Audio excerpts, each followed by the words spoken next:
Hello every single one of you humans, and welcome back to one of these videos where I break down the style of one of my favorite filmmakers. This time I wanted to talk about Nainoa Langer. He makes travel videos for beautiful destinations, as well as his own personal YouTube and Instagram feeds. He has a very unique and immersive style, and today I just wanted to take a look at a few of the techniques that he uses to create that. If there's any one type of shot that's going to stand out in a Nainoa Langer video, it's probably the use of hyperlapses and time-lapses. These types of shots show the passing of time, but they also emphasize architecture, which is a very important part of a location. Whether it's a hyperlapse, a time-lapse, or any other kind of shot, every image has a very prominent and often human subject. This is even taken as far as to include these head-on portraits of people and animals. The most important thing about a country or a location is the people and animals that called that place home. So these types of shots are very important for identifying with that location. The cinematography in a Nainoa Langer video really emphasizes two key elements. That's depth and movement. He takes advantage of every layer of depth available in the shot, placing a lot of objects in the foreground and having a really clear emphasis on the parallax between the foreground, midground, and background. Many shots also feature very prominent atmospheric elements that could be smoke, fire, water, rain, snow.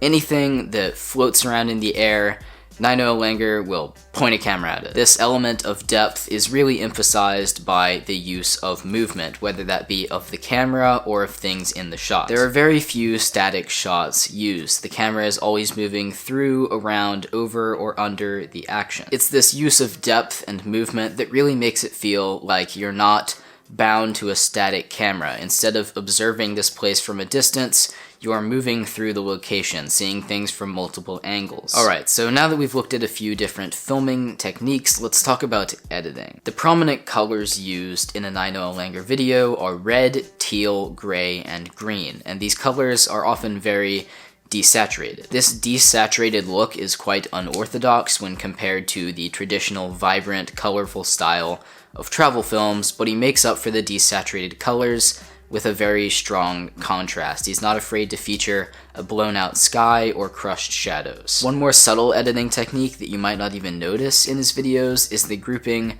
of similar shots into their own sequences. A good example of this is the Let's Go video that he made in Venice for beautiful destinations. As we all know, Venice is an extremely popular destination for trips like honeymoons, and he emphasizes that aspect of the city through this sequence, which includes a few candid shots of different couples, as well as these roses and a shot of these locks. It's a really subtle touch that you might not even notice, but it's really great for placing emphasis on things that are important and organizing the edits. Moving on, Nainoa Langer will often extend emotion by carrying it through multiple shots. A good example is this clip from Thailand, where the downward motion of one shot leads into the same downward motion of the next. One way that he links these shots together is by using transitions. You'll see him using a lot of quick mask, blur, and wipe transitions, as well as this transition where something passes in front of the camera. He does make use of the lumifade, but he often turns up the tolerance a lot so that you don't get those hard edges. It pretty much just looks like a crossfade, except it emphasizes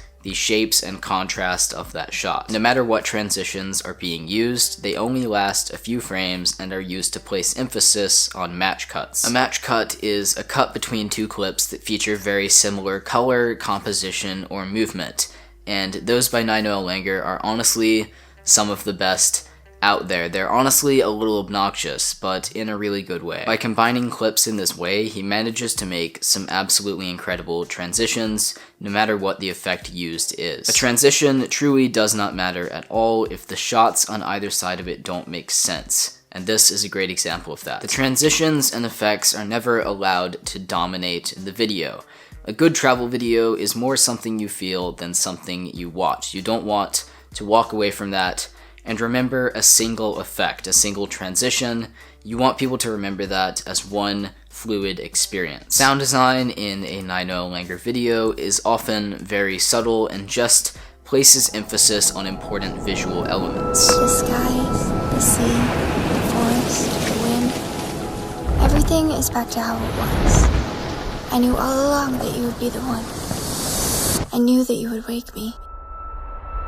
Sound design in his videos honestly doesn't need to be that extensive because of how well he works with the music, making sure that the visuals match the flow, working with those rises and falls. And all of these different elements, from the depth and the movement to the transitions and sound design, all of that comes together into a single, very immersive experience. A good travel film shows you what it feels like to visit a place, and Nainoa does that by giving the spotlight to everything: the people, the animals, the architecture, the atmosphere. By placing emphasis on all of these different elements and using cinematography and editing to make you feel immersed, he creates a video that really makes you feel like you're actually there. And that is why he is and will continue to be one of my absolute favorite filmmakers. And because of that, I think it would be really cool if Nainoa saw this video. So if you agree and would like to contribute to the group effort of making that happen, feel free to send it in his direction on Instagram or Twitter.